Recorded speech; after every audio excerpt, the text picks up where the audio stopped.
Hey everyone! Welcome back to the channel. If you're diving into GHOUL RE and trying to figure out which Kagune or Quinque to re-roll for, I totally get how overwhelming it can be. There are so many different types, each with its own unique skills and abilities, but let's be real, not all of them are created equal.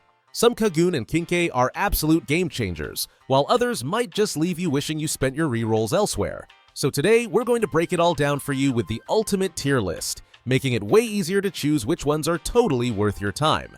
Now, I know re-rolling can be a bit of a gamble, especially when you're trying to pick the best of the best. But don't worry, I've got you covered. We're going to go through which Kagune and Quinque should be at the top of your list and which ones might be a little less exciting. By the end of this video, you'll have a solid game plan for making your re-rolls count, so stick around and let's dive into it. I'm quickly moving on to the video, and I'm ranking Kagune and Quinques in GHOUL RE. Before we start, if you enjoy these types of list videos, don't forget to like the video and subscribe. Enjoy watching! First, let's start with the Kagune. The Kagunes in this tier are, in order from top left to bottom right, Hinami Kagune, Shachi Kagune, and Beaked Kagune. Alright, let's talk about the Kagune in GHOUL RE that really don't make the cut. We've seen the top tier monsters, the legends, but now let's dive into the C tier where things get a little, well, underwhelming. Don't get me wrong, these Kagune can still hold their own in certain situations, but compared to the rest, they're not exactly the go-to choices for dominating the battlefield. First up is Hinami's Kagune. It's a bit of a mixed bag. On one hand, it does have some solid damage output and combo potential, which can help you rack up those kills if you know how to work it. Plus, it has a touch of mobility in its kit, so you're not completely stuck in one place. But here's the catch. It's got some of the slowest animations in the game. I'm talking seriously sluggish attacks that make you feel like you're moving through molasses. On top of that, all of its moves are pretty easy to block, which means it's not exactly the best when you're up against a skilled opponent. And let's not even mention the fact that it's outclassed by some of the legendary Kagune in terms of damage. If you're looking to really dominate, this one's not gonna cut it. Next, let's talk about Shachi. Now, it's got a bit of combo potential and okay damage for a common Kagune, but that's where the positives kind of stop. The attacks are slow and predictable, which makes it super easy for your opponent to counter. It's one of those Kagune where you'll be watching your moves land in slow motion while your enemy dodges with ease. When you're going up against faster, stronger Kagune, Shachi just doesn't quite hold its ground. It's decent, but honestly, it's kind of one of the worst options in GHOUL RE if you're serious about competing. Then we have Beaked, which, let's face it, is just not great. It does have some okay mobility and AoE, area of effect attacks, which is nice for crowd control, but the damage is pretty awful. The Beaked Kagune has a version 2 upgrade that can make it somewhat viable, but even then, you're not looking at anything that's going to blow anyone away. It's just one of those Kagune that exists in the game, but you won't really see many players choosing it for a reason. It's a bit of a letdown in terms of overall effectiveness. If you're really set on using a C-tier Kagune, it's important to understand that you're not going to be out there one-shotting enemies or shredding through opponents like a true powerhouse. These Kagune require a lot of patience, strategy, and a bit of luck. You'll need to make up for their weaknesses with superior skill and timing, otherwise you'll just get outclassed by players who are using higher-tier options. So if you're up for the challenge, go ahead and try them out, but don't expect to be the hero of the match. In summary, the C-tier Kagune in GHOUL RE aren't exactly the best options for any player looking to get competitive. Hinami's Kagune might have some potential, but it's held back by slow animations and easy-to-block moves. Shachi's just too predictable and slow to really make a mark. And Beaked, well, it's just a mediocre choice unless you're willing to grind out that version 2. If you're serious about taking your gameplay to the next level, you'll want to skip these and aim for something with more power behind it. The Kagunes in this tier are, in order from top left to bottom right, Tsukiyama, Yamori, and Nishio. Alright, let's talk about the B-tier Kagune in GHOUL RE, shall we? These Kagune are solid picks for the early game, but let's be real. They don't quite hold up to the legendary ones when you hit the later stages. However, they've got their own charm and can really shine if you know how to use them right. First up, we've got Tsukiyama. This one's pretty straightforward. It's got an easy-to-land combo that'll make you feel like a pro, even if you're just getting started. Plus, the damage is solid for a rare Kagune.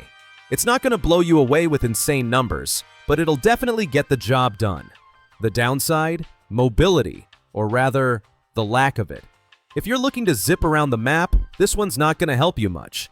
And let's face it, it gets outdamaged by pretty much every legendary Kagune out there. so don't expect it to carry you in the later stages of the game. Now, let's talk about Yamori.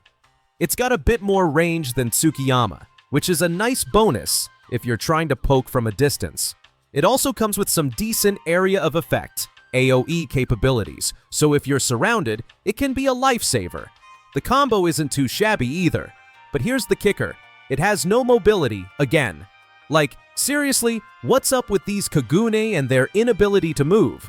On top of that, most legendary Kagune outdamage Yamori, so while it might be fun to use for a while, it's probably not going to be your go-to in the long run. Oh, and if you're eyeing that new Kakuja, good luck. It's ridiculously hard to get, so don't get your hopes up unless you're prepared for a grind. Next, we've got Nishio, and honestly, this is where things get interesting. The V2 version of Nishio is actually pretty incredible for player versus player, PvP. If you've got the skills to make it work, you'll find it's one of the best common Kagune in GHOUL RE. However, let's not get ahead of ourselves. The V1 version? Terrible. It's honestly one of the worst out there, so if you're stuck with that, you'll definitely feel the difference. But if you can upgrade to V2, it's a game changer. So if you're willing to put in the effort to learn it, Nishio could really elevate your gameplay.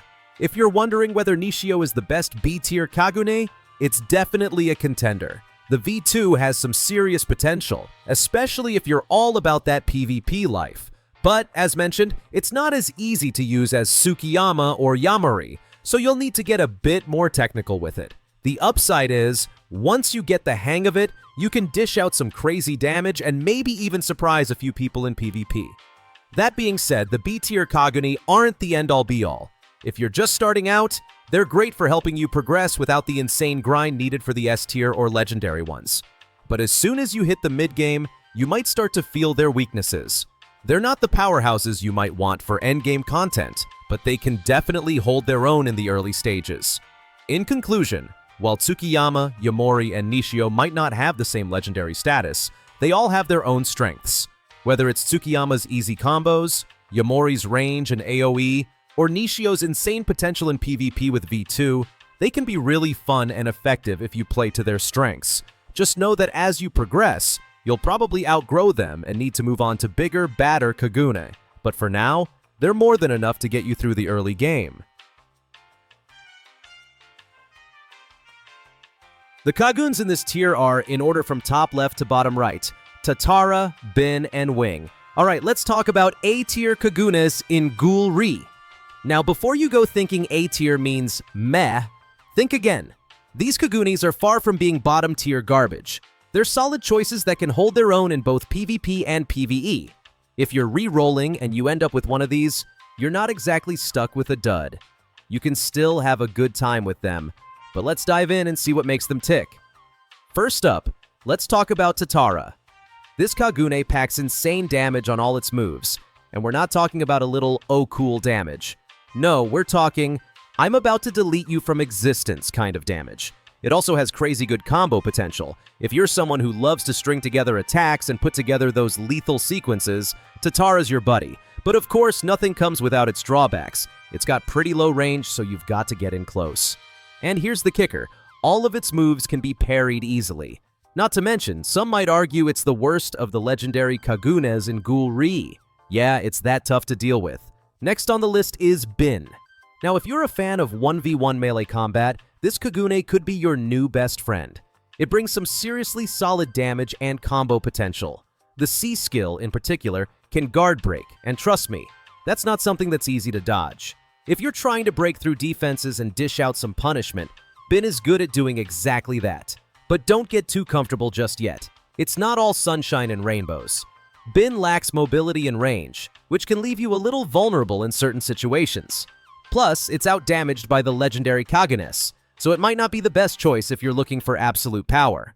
Then we have Wing. This Kagune might just be one of the best common Kagunes in GHOUL RE. It's got great mobility, a solid range, and you can kite with it like a pro. Plus, it deals crazy high damage for something that's considered common. It's pretty much a beast in raids. You won't find yourself struggling to keep up. Wing even has a V2 version though, I've got to say. The V2 might actually be a downgrade compared to the V1. Not everything that's upgraded always works out, right? But let's not dwell on the negatives too much. While it does require good aim to truly maximize its potential, it's an overall solid performer. Just keep in mind, like all the others, it's outdamaged by the legendary Kagunes. Alright, let's break down the strengths of each of these Kagunes. Tatara is that raw damage monster, great for obliterating enemies, especially in combos, but with a serious trade-off in range and vulnerability to parries. Bin, on the other hand, is your classic tanky melee powerhouse that thrives in 1v1 situations, but you'll have to deal with some of its mobility shortcomings. Then there's Wing, which is arguably the best common Kagune you can grab, with its amazing mobility and high damage, though it does require a bit of skill to handle properly, especially in terms of aiming. So is A tier really the okay tier? Not at all. These Kagunes are perfect for players who know how to work with their strengths and weaknesses. If you're someone who enjoys the challenge of learning a Kagune's ins and outs and figuring out how to outplay your opponents, then A-tier Kagunes will give you that sweet spot where you can still perform well without needing a legendary. And hey, the best part? These Kagunes are still super fun to play with. Whether you're zooming around with Wing, creating insane combos with Tatara, or smashing through defenses with Bin, you'll always have something to do. But let's be real, in GHOUL RE, it's all about how you play the game, not just what Kagune you get. So don't sweat it if you roll one of these. With the right skills, you can make them work wonders. At the end of the day, A-tier Kagunes might not be the top of the tier list, but they're far from being bad choices. They're fun, they're solid, and they can definitely carry you through some epic moments. So, if you're working with any of these, keep grinding and making the most of what you've got. The Kagunes in this tier are, in order from top left to bottom right, Takizawa, Mayu, Yomo, Noro, Ken, and Ito. Alright, let's talk about the true top-tier Kagunes in GHOUL RE, the ones that absolutely dominate both player versus player and player versus environment. These Kagunes are so strong that getting your hands on one is a real achievement. Seriously, they only have a 3% chance to drop as legendary Kagunes, so if you get one, you're definitely rocking the game. Let's break down what makes each of these S-tier Kagunes stand out. First up, we've got Takizawa. This Kagune is all about mobility and AoE, area of effect damage. It's like being a whirlwind on the battlefield, zipping around and dealing damage to everyone in sight. Plus, you get invulnerability on several of its moves, which is a huge advantage when you're facing multiple opponents at once. Takizawa shines in 1vx situations, you versus a group of enemies. It also has both a V2 and a Kakuja form, which makes it even more deadly. However, there's a small catch. Its range isn't that impressive, especially when it comes to aerial critical hits. Still, this Kagune is super easy to play, and if you want to feel like an unstoppable force, Takizawa's the way to go. Next, we've got Mayu. This one's quick, really quick. The skill animations are fast, and the damage is solid. Mayu's special trick is its traps, which offer some incredible utility in battle. It's fantastic for 1vx situations as well, especially because of how fast and deceptive it is. The downside, mobility. Mayu's skills don't offer much in terms of getting around, so if you get caught, you might be in trouble. But if you're all about fast-paced play and dealing tons of damage, Mayu's a great choice. Now let's talk about Yomo. Yomo's mobility is off the charts. You can zip across the map with ease. Combine that with decent damage and combos that are easy to land, and you've got a Kagune that's tough to beat. Oh, and did I mention Yomo has a V2 form that's actually really good? The only issue here is range. It's not great, especially at a distance. But if you like a Kagune that lets you dash in and out of combat while racking up damage, Yomo is your go-to. Noro is another S-tier Kagune that's worth your attention. The V2 is ridiculously overpowered, making it one of the best choices for 1v1 encounters. It has hyper armor on many of its skills, meaning you can take hits while dishing out damage. But here's the catch. You really need to put in some effort to master Noro. You need to get it to V2 to see its full potential, and it does require some skill to use effectively. So, if you're up for a bit of a learning curve, Noro will reward you big time. Then, we've got Ken. Now, if you're looking for pure damage output, Ken is one of the best Kagunes in GHOUL RE. It's a powerhouse in terms of DPS, and it also has both a V2 and a special mode called Kakuja. What makes Ken so great is the insane combo potential and crowd control it offers on almost all of its skills. However, the downside is its range before you get to V2. It's pretty limited. You'll need a bit of practice to really get the hang of Ken, but trust me, it's totally worth it when you unlock its full potential. Edo is another solid pick. The mobility here is fantastic, and its combo potential is nothing to sneeze at. What really sets Ito apart, though, is its frenzy state. When you're in frenzy, you can really turn the tide of battle in your favor, especially against tough opponents. It's also got a V2 that boosts the bleed effect, making it a nightmare for anyone trying to escape. The only downside? The damage isn't that great with the V1 form, so you'll have to work a little harder to make it shine. But once you get to V2, Ito's definitely a force to be reckoned with. All of these Kaguns are ridiculously strong, and they bring something unique to the table. Whether you're into mobility, insane damage, or just being an all-around powerhouse, you can't go wrong with any of these S-tier Kagunes. The trick is finding the one that suits your playstyle the best, and once you've got that, you'll be dominating in no time. So, are you ready to unlock these beasts and show the world your true power? Let me know which one's your favorite.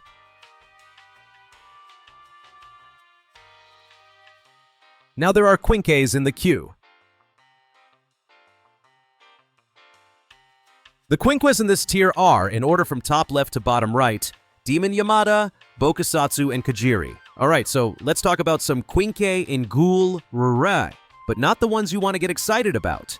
I mean, we're diving straight into the C tier, yeah, the bottom of the barrel, where the meh Quinque are hanging out. And to be honest, some of these are just downright disappointing. Sure, they might look cool at first glance, but trust me, once you get them in your hands, they'll let you down. First up is Demon Yamada. Now, don't get me wrong, it's got a few tricks up its sleeve. It's got a pretty easy to land combo and does solid damage when it hits. Plus, it has decent AoE, area of effect, on most of its attacks. Sounds promising, right? Well, here's the catch. The range and mobility are absolute garbage. I mean, if you're up against anything with decent range, you'll be stuck running in circles trying to catch up. And let's be honest, that's never fun. So while Demon Yamada might look strong at first, it's really not the powerhouse you're hoping for. Then, we've got Bokusatsu, another one that can be a little underwhelming. On paper, it seems great, good combo potential, and a decent amount of AoE attacks. But here's the deal, the AoE isn't that wide, and a lot of its moves are easy to block. Like, why even bother with some of these skills if they can be interrupted so easily? Plus, the skill animations are painfully long. I get that some people like flashy moves, but when you're just standing there waiting for your attack to land, it feels like an eternity. Bokusatsu could be decent in some situations, but it's definitely not the go-to Quinque if you're looking for reliability. Now let's talk about Kajiri. This Quinque does a lot of things right, but it also has its fair share of weaknesses. First off, its ranged moves are fantastic for kiting enemies from a distance. If you're a fan of keeping your enemies at bay while you dish out damage, Kajiri might be a solid choice for early game PvE, player versus environment. The range allows you to stay out of harm's way and still deal some damage, but the downside is that it's slow. Mobility is almost non-existent, so you'll be stuck in one place hoping the enemy doesn't close the gap. And honestly, some of Kajiri's skills are pretty easy to block, especially if your aim isn't on point. You need good precision to really make the most of this Quinque. So, what makes all of these Quinques sit at the bottom of the C tier? It's simple. They're great in theory, but fall apart in practice. They've got their strengths, but those weaknesses make them frustrating to use. If you're after something flashy or with better all-around performance, you might want to steer clear of these. But hey, I get it. Sometimes it's fun to experiment and see what works for you. Ultimately, these Quinque share a few things in common. Low range, limited mobility, and moves that are just too easy to block or counter. Sure, you can get by with them if you're starting out, but as you progress, you'll find yourself wishing you had something with a little more punch. And let's be real, once you get a taste of the better Quinque, you won't want to go back. If you're a hardcore player, or just someone who wants to maximize their gameplay, you'll probably want to aim higher than the C tier. But hey, if you've got one of these Quinque in your inventory, don't feel bad. Everyone has to start somewhere, and who knows? Maybe you'll find a way to make them work for you. But if you're just looking to take your gameplay to the next level, I'd recommend keeping your eyes on the prize and aiming for something that's not quite so, well, underwhelming. So, that's it for the C-tier Quinque. They're not terrible, but they're not great either. At the end of the day, it's all about finding what works best for you and learning to work with what you've got. Keep grinding, and you'll eventually get the good stuff.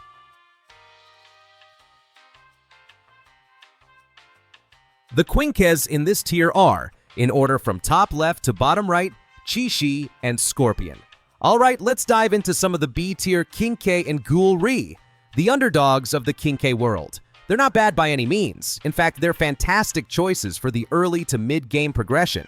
But let's be real, most legendary Quinque just outshine them when it comes to raw damage. Still, for those of you who are working your way up, these Quinque are absolutely worth considering. Let's break them down, starting with Chi-Shi. Now, Chi-Shi might not have the flashiest moves, but she's solid. One of her best features is how easy it is to land combos with her. You know, sometimes you just want a Quinque that gets straight to the point without too much fuss. Chi-Shi delivers on that front with some nice area of effect, AoE, damage on most of her moves. The problem? Mobility and range.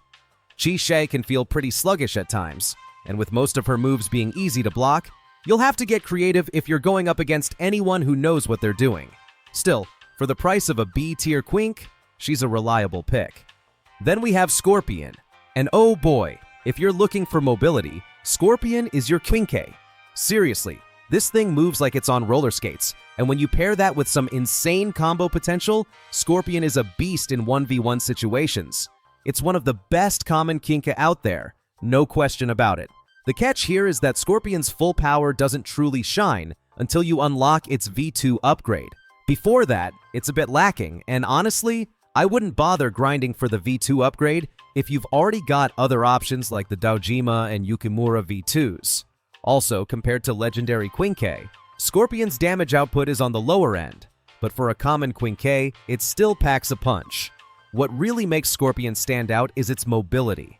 If you're the kind of player who likes to keep moving, confuse your enemies, and land a flurry of hits, Scorpion is perfect.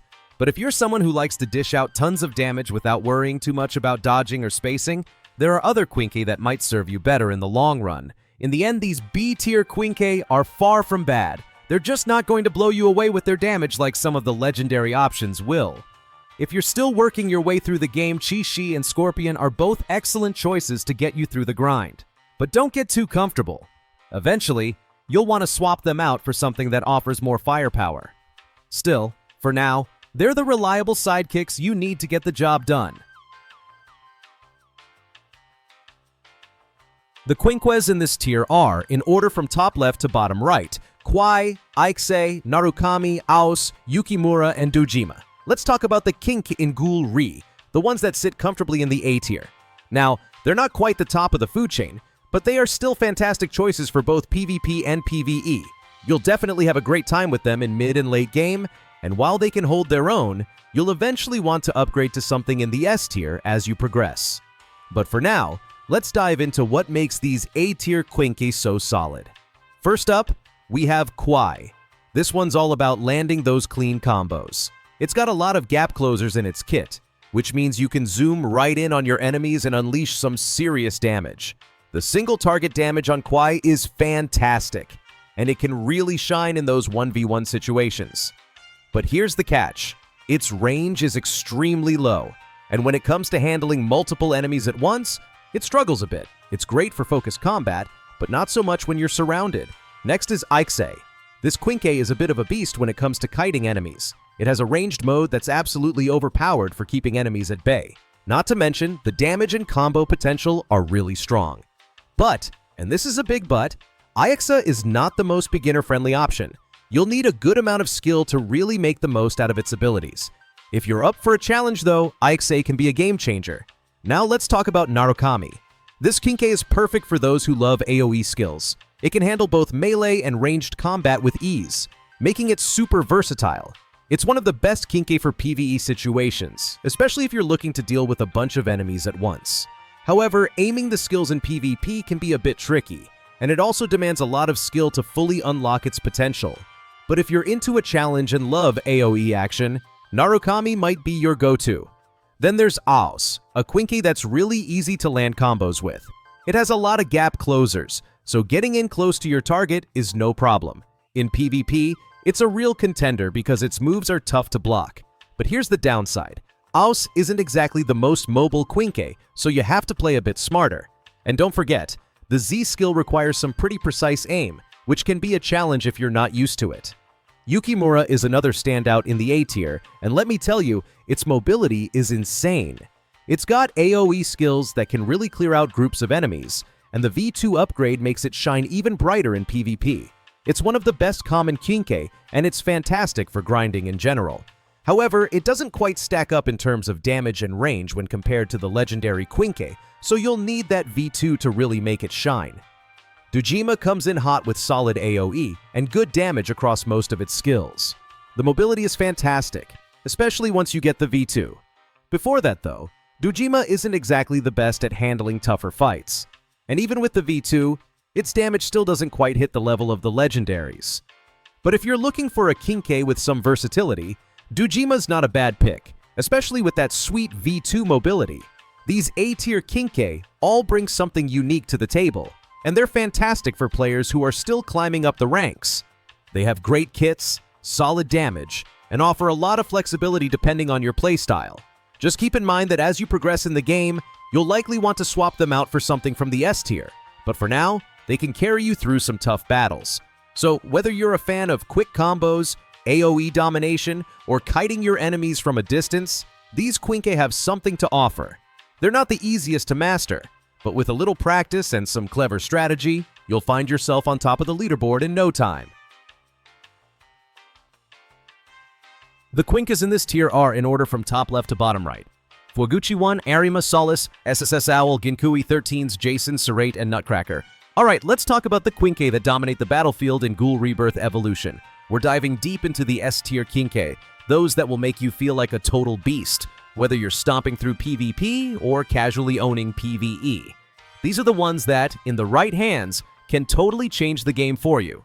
So, grab a snack and let's break down the best of the best. First up, we've got Fueguchi One. If you're looking for a Quinque that packs a punch in a 1v1 situation, this one's got your back. It's got a broken basic attack and critical animation that allow you to deal massive damage. Plus, the range is solid enough to get the job done, although it could use a bit more distance. But once you get in close, its combo potential is through the roof, and it shines in those single target damage situations. It's one of the best Quinques for those tight one-on-one duels. So if that's your style, Fueguchi One will not disappoint. Then, we've got Arima, which really stands out because of its two distinct modes. You get the flexibility to adjust your playstyle on the fly, and the abilities paired with criticals can apply stacks that you can then detonate for some serious damage. The passive ensures you've got great sustained damage output, but on the flip side, its combo potential is a little weaker compared to some others. And let's be honest, if you're looking for range, Arima can be a bit lacking outside of its passive procs. Still, its versatility makes it a solid pick for anyone who likes to mix things up. Now let's talk about Solace. If there was ever a Quinque that could do it all, Solace is the one. Whether you're going for melee or ranged combat, Solace has you covered. It's got amazing mobility, a ton of range, and the damage output is just off the charts. The best part? It's incredibly easy to land combos with this thing. In the current meta, Solace is arguably the most well-rounded Quinque in Ghoul Rebirth Evolution. If you want something that checks every box, this is it. Up next, SSS Owl. Now this Quinque is a bit of a jack of all trades. It's got phenomenal mobility, insane damage, and ridiculous range. Throw in some area of effect abilities, and you've got one of the most versatile Quinques in the game. Sure, Solace might be easier to use, but SSS Owl is just on a whole other level when it comes to adaptability. Whether you're taking on large groups or just focusing on a single target, SSS Owl can handle it all. It's one of the best for both PvP and PvE situations. Ginkui is another heavy hitter, but here's the thing. This Quinque requires some serious skill to use. If you're a player who loves to show off your combo potential and master some of the trickier mechanics, Ginkui is definitely for you. It has incredible mobility and damage, but its real strength lies in its ability to chain combos together for massive bursts of damage. The only downside? It's not as forgiving as some of the other top-tier Quinques. But if you're up for the challenge, Ginkui rewards you with some of the best performance in the game. Let's move on to 13's Jason. If you're the type of player who thrives in 1vx situations, this Quinque is a game changer, with excellent area of effect abilities and great mobility on every move. It's designed to handle large groups of enemies. The damage output is solid, and it's incredibly easy to play with. Plus, there's a V2 upgrade that makes it even more powerful, making this one of the best all-around Quinques for just about any scenario. Serrate is another top-tier Quinque, but with a bit of a twist. It's very easy to land combos with Serrate, and it deals some decent damage too, especially in 1v1 encounters. What really sets it apart is the V2 upgrade, which transforms it into one of the best Quinques in the game. However, before you get that V2, Serrate's range and mobility can feel a bit lacking, so it's definitely not for beginners. Once you've unlocked the V2 though, it's a whole different story. Lastly, we've got Nutcracker. This one's a bit of a hidden gem. It's fantastic for utility, crowd control, and range, and it boasts some solid damage output. The key to making Nutcracker OP is unlocking its V2. That's when it truly shines in PvP. However, it does require a bit of finesse to use, and its mobility isn't as good as some of the other top picks. But if you've got the skill to master it, Nutcracker is one of the best rare Quinques in the game. So there you have it, the S-tier Quinques in Ghoul Rebirth Evolution. Whether you want to dominate 1v1s, wreck multiple enemies at once, or just pick something that's easy to use, there's a Quinque for you. If you've got the skills and the right Quinque in your hands, you're guaranteed to make an impact on the battlefield. Happy hunting!